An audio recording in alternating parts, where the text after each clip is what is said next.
18h31, heure de Washington, soit exactement 89 minutes avant l'expiration de son propre ultimatum, Donald Trump publiait 6 paragraphes sur Truth Social qui allaient inverser la trajectoire d'un conflit armé en cours depuis 5 semaines. Le matin même, ce même président avait écrit sur ce même réseau social que toute une civilisation mourrait cette nuit-là si l'Iran ne cédait pas. En moins de 12 heures, la menace d'annihilation s'était transformée en cessez-le-feu bilatéral. Comprendre comment ce retournement s'est produit, qui l'a rendu possible, ce qu'il contient réellement et surtout pourquoi il reste profondément fragile, c'est l'objet de ce que nous allons construire ensemble dans les prochaines minutes. Commençons par poser le contexte précis parce que les détails chronologiques importent énormément ici.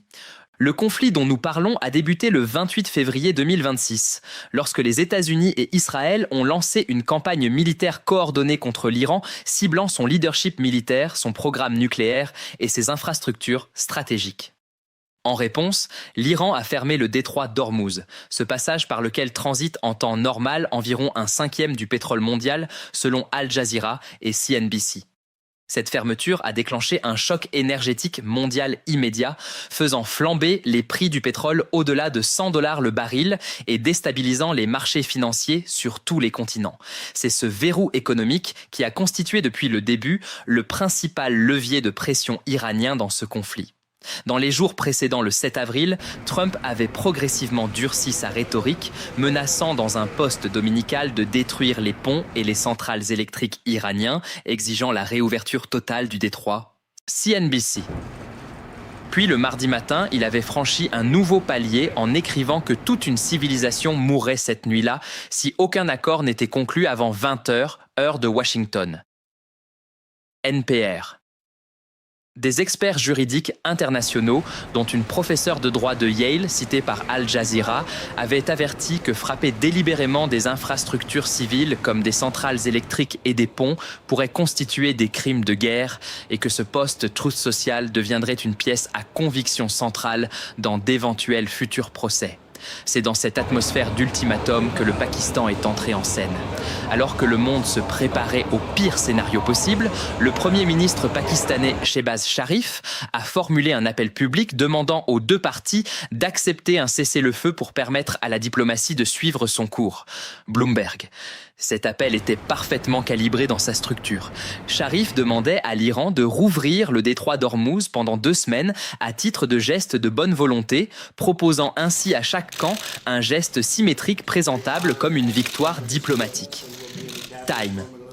Quelques heures plus tard, Sharif et le maréchal Asim Munir, plus haut gradé de l'armée pakistanaise, sont entrés en contact direct avec Trump. Trump a ensuite parlé par téléphone avec le Premier ministre israélien Benjamin Netanyahou avant de finaliser l'accord selon CBS News.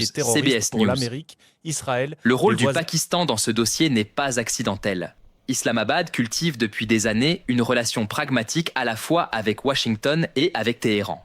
Cette double confiance en a fait dans cette crise le seul acteur capable de parler directement aux deux capitales simultanément. Et c'est cette position d'équilibre unique qui a produit ce résultat le soir du 7 avril. Bloomberg. Dans son message publié sur Truth Social, Trump a déclaré suspendre les bombardements et les attaques contre l'Iran pour une période de 2 semaines, sous réserve que la République islamique accepte l'ouverture complète, immédiate et sécurisée du détroit d'Ormuz. Il a ajouté qu'il s'agirait d'un cessez-le-feu bilatéral, justifiant sa décision en affirmant que les États-Unis avaient déjà atteint et dépassé tous leurs objectifs militaires. CNBC. Il a également précisé avoir reçu une proposition iranienne en 10 points qu'il qualifiait désormais de base viable de négociation. La veille encore, lundi soir, son administration décrivait cette même proposition comme insuffisante. Entre les deux, quelque chose s'était passé qui portait un nom, un drapeau et 2 signatures pakistanaises. La réponse iranienne, telle qu'elle a été formulée, mérite une lecture très attentive parce qu'elle est plus complexe qu'une simple acceptation. Le ministre iranien des Affaires étrangères, Abbas Araghchi, a confirmé l'accord au nom de Téhéran, déclarant que si les attaques contre l'Iran cessaient, les forces armées iraniennes mettraient fin à leurs opérations défensives. Axios. Mais la formulation sur le détroit est révélatrice d'une subtilité diplomatique importante. Arakchi a précisé que pendant 2 semaines, un passage sécurisé à travers le détroit d'Ormuz serait possible via coordination avec les forces armées iraniennes et compte tenu des contraintes techniques. NPR, notez chaque mot, via coordination avec les forces armées iraniennes, compte tenu des contraintes techniques. Ce ne sont pas des formules de style, ce sont des verrous diplomatiques. L'Iran annonce une réouverture, oui, mais sous son contrôle, à son rythme et selon ses propres modalités opérationnelles. Le Conseil suprême de sécurité nationale iranien a de son côté déclaré que cela ne signifiait pas la fin de la guerre et qu'Iran n'accepterait la cessation des hostilités que lorsque les négociations auraient abouti, ajoutant que ses mains restaient sur la gâchette et qu'à la moindre erreur de l'ennemi, ses forces riposteraient avec toute leur force. NPR Téhéran accepte sans capituler, ouvre sans se soumettre. Au cœur de ce qui sera négocié à Islamabad à partir du vendredi 10 avril se trouve ce qu'on appelle désormais le plan iranien en 10 points. Selon les éléments rapportés par CNBC et les médias iraniens semi-officiels, ce plan prévoit le retrait des forces de combat américaines de toutes les bases régionales en Irak, Syrie, Jordanie et dans le Golfe, la levée de toutes les sanctions primaires et secondaires frappant l'économie iranienne, la libération de tous les avoirs iraniens gelés à l'étranger, le paiement intégral des dommages de guerre subis depuis le début du conflit, l'acceptation du programme d'enrichissement d'uranium iranien et l'établissement d'un protocole de transit sécurisé pour le détroit d'Ormuz. CNBC face à cette proposition iranienne en 10 points, le Conseil suprême de sécurité nationale iranien a confirmé l'existence d'une contre-proposition américaine en 15 points, dont le contenu n'a pas encore été intégralement divulgué publiquement. CBS News, 10 points contre 15. Voilà le squelette de ce qui sera négocié dans les jours qui viennent. La question que tout le monde se pose est simple. Pourquoi un président qui le matin même promettait la destruction d'une civilisation entière acceptait-il le soir de geler ses frappes pendant 2 semaines? Plusieurs lectures coexistent et il faut les présenter honnêtement sans en privilégier une. La lecture officielle de la Maison-Blanche, formulée par la porte-parole Caroline Leavitt, est claire. Le président Trump et les forces armées américaines ont obtenu de l'Iran qu'il accepte la réouverture du détroit d'Ormuz. Et les négociations vont continuer. NBC News, c'est une victoire américaine selon cette lecture. La lecture des analystes critiques est différente. Plusieurs experts soulignent que les conditions iraniennes en 10 points, retrait militaire régional, levée totale des sanctions, acceptation de l'enrichissement, sont historiquement des lignes rouges absolues que Washington a toujours refusé de franchir. Décrire cette proposition comme une base viable constitue, selon ces analystes, une rupture significative avec la position américaine traditionnelle.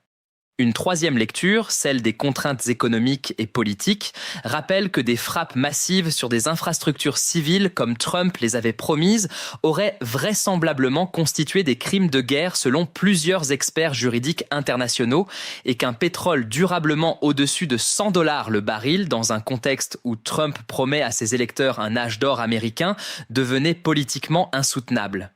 Les marchés financiers ont réagi avec une violence spectaculaire. Le cours du pétrole a plongé jusqu'à 16% dans les minutes suivant l'annonce, tandis que les futurs sur les marchés boursiers américains bondissaient à la hausse. CNBC. À l'ouverture des marchés asiatiques, la bourse de Tokyo gagnait plus de 4% et celle de Séoul s'envolait de plus de 6%. CBS News. Pour comprendre l'amplitude de ces mouvements, il faut se souvenir que depuis le début du conflit, la fermeture du détroit avait déclenché un choc énergétique mondial dont les effets se faisaient sentir sur tous les continents. Sa réouverture, même partielle et conditionnelle, valait des dizaines de milliards de dollars en valorisation boursière instantanée. Beaucoup d'analystes estiment que ce paramètre économique a pesé lourd dans la décision finale du président américain. Il y a dans ce dossier plusieurs éléments que les grands titres n'ont pas suffisamment mis en lumière, mais qui pèseront dans les jours à venir. Le même mardi, la journaliste américaine Shelley Kittleson, enlevée par une milice pro-iranienne à Bagdad une semaine plus tôt, a été libérée selon confirmation du département d'État américain. CBS News. Cette libération intervenue dans la même fenêtre de quelques heures que la médiation pakistanaise peut difficilement être lue comme une coïncidence. Elle constitue très probablement un signal calibré envoyé à Washington par l'écosystème pro-iranien régional. Par ailleurs, des factions armées pro-iraniennes en Irak ont annoncé le lendemain une suspension de 2 semaines de leurs opérations contre les bases alliées dans la région, l'Irak rouvrant simultanément son espace aérien qu'il avait fermé depuis le début du conflit. CBS News. Mais ce cessez-le-feu reste profondément fragile et 3 lignes de faille concrètes vont décider dans les jours qui viennent s'il tient ou s'effondre. La première est l'application réelle de la réouverture du détroit. Téhéran a accepté un passage sécurisé par coordination avec ses forces armées et compte tenu de contraintes techniques. Si cette coordination est interprétée différemment par les deux camps, le premier incident maritime peut faire voler l'accord en éclats. La deuxième ligne de faille est le théâtre libanais. Le Premier ministre pakistanais Sharif a déclaré que le cessez-le-feu s'appliquait partout, y compris au Liban, mais le bureau du Premier ministre Netanyahou a précisé que le cessez-le-feu ne comprend pas le Liban. Time Sharif et Netanyahou affirment donc 2 choses directement contradictoires. Tant que cette ambiguïté n'est pas levée, chaque frappe israélienne contre le Hezbollah peut être interprétée par Téhéran comme une violation de l'accord. Des alertes missiles ont d'ailleurs retenti en Israël et dans les Émirats arabes, unis dans les heures suivant l'annonce du cessez-le-feu, et une frappe israélienne a touché le sud du Liban. NPR. La troisième ligne de faille est la plus fondamentale, la composition réelle des mandats de négociation. Plusieurs des demandes iraniennes en 10 points sont historiquement des lignes rouges absolues pour Washington. Si la délégation américaine arrive à Islamabad sans mandat pour bouger sur ces points, les pourparlers se figeront rapidement et le compteur des 2 semaines tournera dans le vide. La délégation américaine à Islamabad devrait être conduite par le vice-président J.D. Vance, aux côtés de l'envoyé spécial Steve Witkoff et de Jared Kushner, le gendre du président, tous 3 décrits en interne à Washington comme favorables à un accord.